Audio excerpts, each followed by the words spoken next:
নমস্কার বন্ধুরা, স্বাগত জানাচ্ছি আপনাদের প্রিয় ব্যঞ্জন কুকিং স্টুডিওতে। আজ বানাচ্ছি কাতলা মাছের মাথা দিয়ে মুড়ি ঘন্ট। চলুন তাহলে কথা না বাড়িয়ে রেসিপিটা শুরু করি।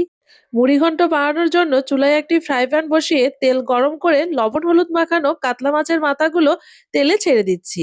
এখন মাছের মাথাগুলো অল্প আঁচে দুই পাশে উল্টে পাল্টে লাল করে ভেজে তুলে নেব। ওই তেলেই কিছু টুকরো করে কেটে রাখা আলু দিয়ে দিচ্ছি। আলুগুলোতে সামান্য লবণ ও হলুদ দিয়ে নাড়াচাড়া করে লাল করে ভেজে তুলে নেব। এবার ফোড়নে দিয়ে দিচ্ছি কিছু জিরা, দারচিনি ও এলাচ।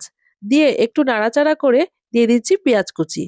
পেঁয়াজগুলো অল্প আঁচে লাল করে ভেজে নিয়ে দিয়ে দিচ্ছি ১ কাপ পরিমাণ পোলার চাল।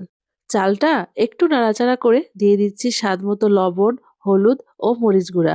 আরও দিয়ে দিচ্ছি হাফ চামচ করে আদা ও রসুন বাটা। আর দিয়ে দিচ্ছি ১ চামচ জিরা গুঁড়া। এখন সব মশলার সাথে চালটা ভালোভাবে কষিয়ে নিয়ে দিয়ে দিচ্ছি ভেজে রাখা আলু আর কাতলা মাছের মাথা। সবকিছু আবারও ভালোভাবে মিশিয়ে নিয়ে ১ কাপ চালের জন্য এখানে দিয়ে দিচ্ছি আমি ২ কাপ পরিমাণ জল।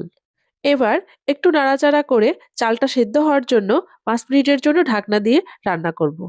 ৫ মিনিট পর ঢাকনা তুলে হাফ চামচ চিনি ও ১ চামচ গরম মসলার গুঁড়ো দিয়ে ভালোভাবে নাড়াচাড়া করে মিশিয়ে নিয়ে দিয়ে দিব ১ চামচ পরিমাণ ঘি।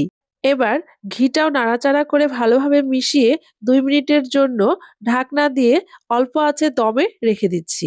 ২ মিনিট পর দম থেকে নামিয়ে পরিবেশন করছি।